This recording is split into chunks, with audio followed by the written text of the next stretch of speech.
মানে রাজশাহী সাড়ে 12টা ছুটি হয়। হ্যাঁ, একটা ছুটি কোচিং এর আগে ছুটি হয়। তারপরে রইল কেন? তারপরে ওই বাধ্যতামূলক কোচিং করাইছে। কোচিং না করলে ভয় পেতে চাইছো মেয়ে ফেল করবো, নাম্বার কম দিমু।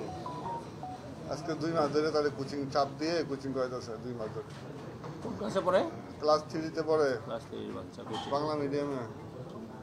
সকাল 7টা বাজে যায়, তাদেরকে 4টা বাজে ছাড়ে। অনেক কষ্ট স্যার, এই বাচ্চাদের অনেক কষ্ট দেওয়া হয়েছে।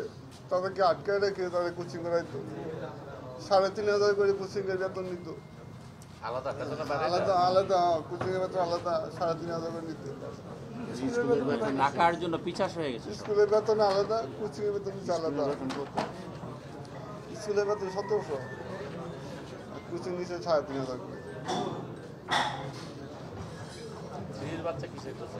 ক্লাস 3 বাচ্চা বলে কোচিং করে।